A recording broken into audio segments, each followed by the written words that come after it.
olha, não tem para onde correr. Não tem para onde correr.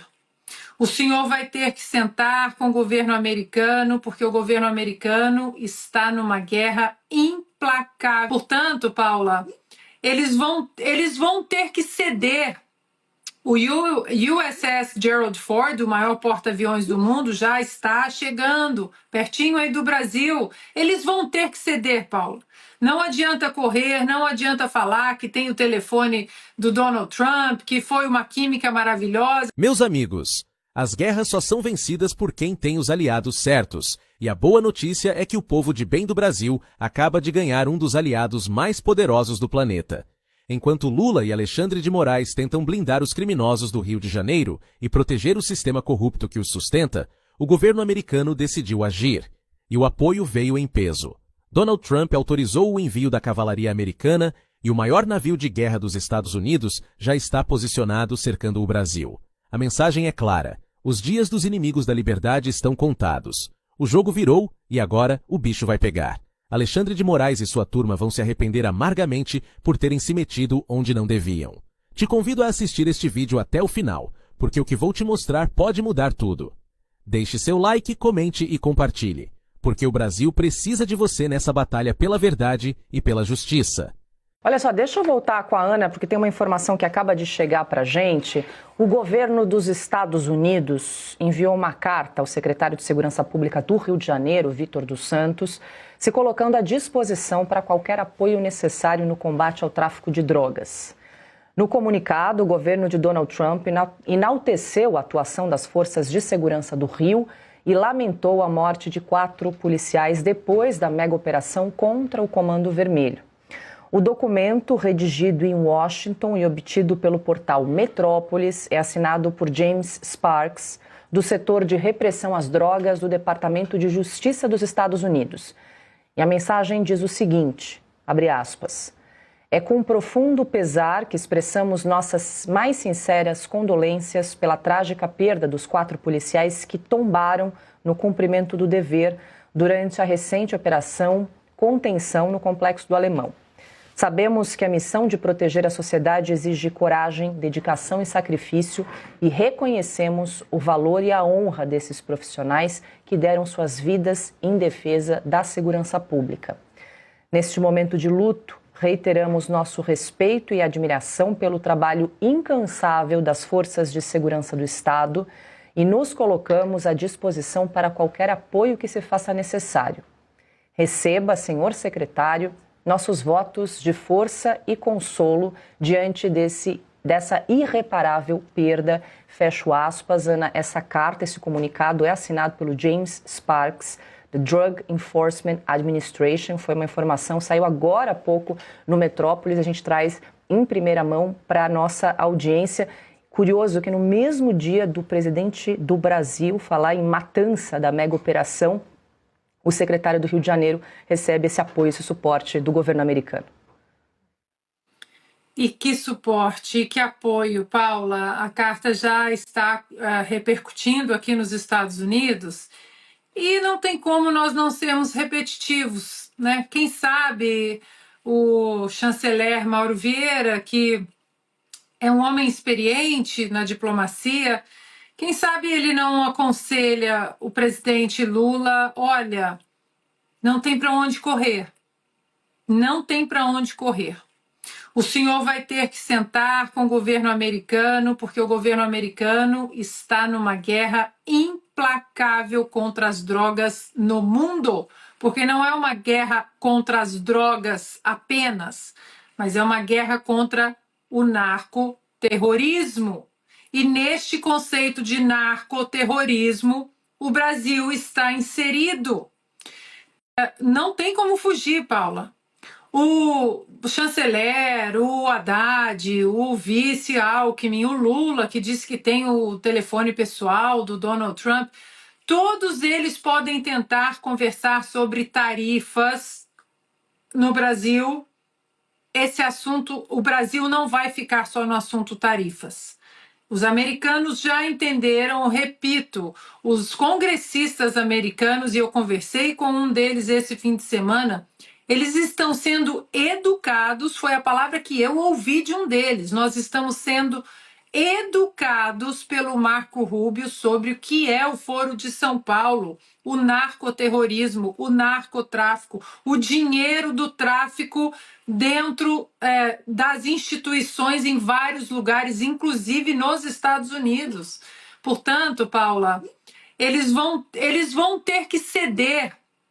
O USS Gerald Ford, o maior porta-aviões do mundo, já está chegando, pertinho aí do Brasil. Eles vão ter que ceder, Paulo. Não adianta correr, não adianta falar que tem o telefone do Donald Trump, que foi uma química maravilhosa, porque ali dentro da reunião, os americanos vão tocar nesse assunto do narcoterrorismo, com todas as palavras. Eles não vão dourar a pílula, não. Porque o atual Departamento de Justiça dos Estados Unidos é composto por gente muito competente e gente que está produzindo relatório atrás de relatório sobre o narcoterrorismo no mundo. Portanto, eu acho que o chanceler Mauro Vieira tem muito mais experiência do que eu no campo diplomático. Mas aqui, como uma cidadã americana morando, vivendo aqui, e vendo Donald Trump há mais de 15 anos, se conselho fosse bom, a gente não dava, a gente vendia, como a gente fala em Minas. Mas o conselho é: vocês vão ter que tocar nesse assunto na próxima reunião com Donald Trump, ou com Marco Rubio, ou com o Departamento de Justiça. Não vai ter como fugir. Durante entrevista às agências Associated Press e Reuters, em Belém, o presidente Lula disse que a cúpula da CELAC também vai discutir a situação da Venezuela e a presença militar dos Estados Unidos na região. Tem sentido a reunião da CELAC nesse momento, se a gente for discutir essa questão dos navios de guerra americanos aqui nos mares da América Latina. Bom, o presidente também afirmou que o problema na Venezuela deve ser resolvido na esfera política e reforçou que a América Latina é uma região de paz, não de guerra. Eu tive a oportunidade de conversar com o presidente Trump sobre esse assunto, dizendo para ele que a América Latina é uma zona de paz. Aqui não proliferou armas nucleares. No caso do Brasil, é constitucional. E eu tenho orgulho de ser constituinte e ter votado para que não houvesse proliferação de armas atômicas e armas nucleares aqui no Brasil. Ana, começo por você. A gente lembra que o Lula, recentemente, o presidente Lula, se ofereceu ali para mediar o conflito entre a Venezuela e os Estados Unidos, mas foi solenemente recusado, ignorado pelo governo americano, né? Agora, de novo, traz esse assunto aí para esse encontro da CELAC na Colômbia. Paula, vamos lá. O Lula diz que a América Latina é uma região de paz, não de guerra. Olha, não é uma região de paz se nós olharmos pela ótica do narcoterrorismo, que é a ótica hoje que está dominando o debate no Brasil e também na América Latina. E é por isso que os americanos estão com essa atenção especial na América Latina. A gente sempre fala aqui do Marco Rubio, filho de cubanos, sabe muito bem o que acontece. E durante o fim de semana eu conversei com 2 congressistas aqui nos Estados Unidos e um deles, a gente trocando ali algumas mensagens, e um deles disse o seguinte: nós estamos sendo educados aqui no Congresso americano, muitos de nós, pelo secretário de Estado Marco Rubio, sobre o Foro de São Paulo. Muitos americanos não tinham noção do que era o Foro de São Paulo e dessa teia, dessa colcha de retalhos que é o narcoterrorismo, o Foro de São Paulo, os cartéis. Ou seja, antes Marco Rubio era um senador, como todos ali, e conversavam coisas aleatórias, talvez assuntos mais pertinentes à política doméstica, e agora ele, como secretário de Estado, ele traz esse olhar diferenciado sobre a América Latina e como esse olhar diferenciado em cima do narcoterrorismo, como o narcoterrorismo afeta hoje os americanos. O Donald Trump fala que cada barquinho daquele ali que é explodido, né, que ele manda para os ares, ele tem a capacidade de salvar até 25 mil vidas nos Estados Unidos, porque é a quantidade de drogas que entrariam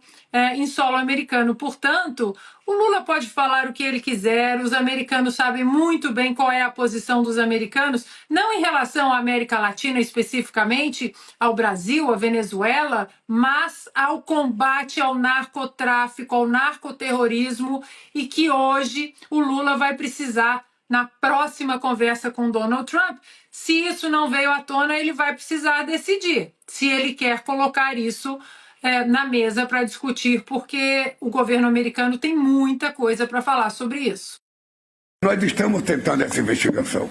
Nós, inclusive, estamos tentando ver se é possível os legistas da Polícia Federal participarem do processo, sabe, de investigação da morte, como é que foi feito. Vamos ver se a gente consegue fazer essa investigação, porque a decisão do juiz era uma ordem de prisão, não tinha uma ordem de matança, e houve a matança. Tá aí, Silvio, até você tinha comentado, a gente reuniu aí algumas falas do presidente Lula, sendo Lula, algumas semanas atrás ele disse ali que os traficantes seriam vítimas, né, dos usuários, parte da imprensa correu para dizer ali que foi uma gafe, que ele colocou mal a frase, mas mais uma vez, né, uma semana depois da mega operação do Rio de Janeiro, Lula e o PT mostram a sua face. Sem dúvida alguma. Agora não resta mais nenhuma dúvida, nem para aqueles que levantavam a hipótese da dúvida nas emissoras estatizadas, na velha mídia. Muita gente há uma semana passa pano para o Lula. Olha, foi uma frase infeliz, vamos aguardar o presidente, tem aí uma PEC, uma emenda constitucional de segurança pública, o governador foi precipitado, vamos aguardar o Alexandre de Moraes ir ao Rio de Janeiro, na figura de relator da DPF das favelas. Tanta gente ajudou o Lula durante uma semana e agora, exatamente uma semana depois, ele vem a público e diz exatamente o que ele pensa, jogando por terra tudo aquilo que tentaram erguer para ajudá-lo. Toda a maquiagem, a cortina de fumaça, é disso que se trata. Ele entende que foi uma matança. Depois de ter dito que o traficante é vítima do usuário, agora ele diz que aqueles meninos que estavam com roupas do exército, coturnos, substituídos ali de última hora para mostrar uma foto ao mundo de corpos enfileirados, corpos numa praça pública, aqueles que portavam fuzis, arma com potencial calibre militar e atiraram, mataram 4 policiais, entraram em uma zona de guerra para confrontar a polícia no meio da mata. O que eles estavam fazendo no meio da mata? Agora ele diz que foi uma matança, que de novo a culpa é da letalidade policial, de novo o policial é o bandido. Então, eu acho que ele deixa tudo muito claro de que lado ele está, de que lado a esquerda está, os especialistas. Não adianta mais passar pano, Paula. A gente pode aqui discorrer longamente, não será o caso, mas longamente sobre o que a esquerda pensa. Mas o Lula, ele sintetiza quando todo mundo tenta passar pano para ele, tenta ajudá-lo. E aí ele vai lá e fala, não é isso não, gente. Eu estou aqui, é exatamente o que eu acho, in natura.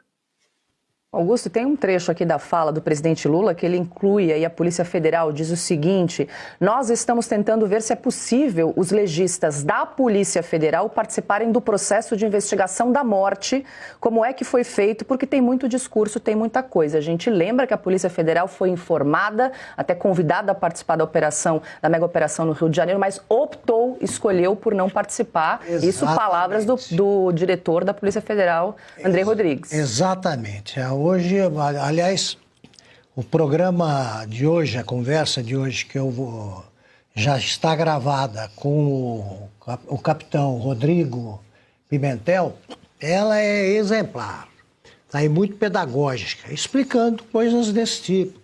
Não dá para fazer, ele quer que faça uma perícia nas armas, para ver quem atirou em quem. Meu Deus do céu.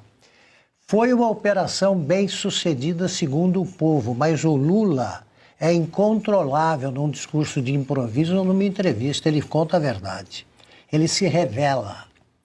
Ele se revela, é isso que o governo pensa, e é por isso que o Brasil é o paraíso, se tornou o paraíso das organizações criminosas. Desse tipo, eles têm o apoio do governo.